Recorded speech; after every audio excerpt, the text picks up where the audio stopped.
નમસ્તે, જય અંબે. નવરાત્રીનો પાવન અવસર આવનારા દિવસોમાં આવી રહ્યો છે. માં અંબાની ભક્તિને શક્તિમાં રંગાવવા માટે ગુજરાતના સૌ નાગરિકો તૈયાર થઈ ગયા છે.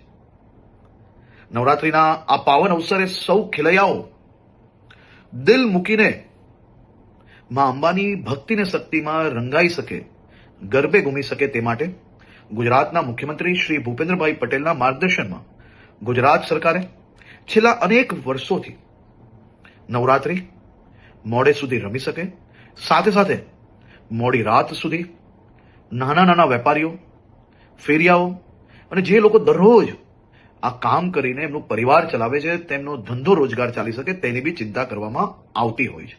આ વર્ષે બી મુખ્યમંત્રીશ્રીના માર્ગદર્શનમાં આ બધા જ મધ્યમ વર્ગીય વેપારી, નાના વેપારીઓ, દુકાનોવાળા, રેસ્ટોરન્ટવાળા એનો ધંધો ચાલી શકે તે માટે પોલીસને ખાસ સૂચના આપવામાં આવી છે કે 10 દિવસ થોડો લોડ વધારે લઈને બી રાજ્યના સૌ નાગરિકો ઉત્સાહપૂર્વક નવરાત્રી બનાવી શકે તે માટેની ચિંતા કરવામાં આવે. સાથે સાથે સૌ ખેલૈયાઓ અને આયોજકોને બી વિનંતી છે કે આપણું મ્યુઝિક, ડીજે, બેન્ડ આ બધું આપણા જ આજુબાજુમાં રહેતા લોકો, અગર હોસ્પિટલની બાજુમાં આયોજન કરતા હો તો ત્યાં આ બધી જ જગ્યાઓ પર લોકો બીજા જે ત્યાં રહે છે તે હેરાન ના થાય તેની બી જવાબદારી આપણી છે. આપણા રાજ્યની અંદર મોડે સુધી ગરબા તમે રમી શકો તે માટે ભૂપેન્દ્રભાઈ પટેલની સરકાર દ્વારા સંપૂર્ણ વ્યવસ્થાઓ કરવામાં આવી છે.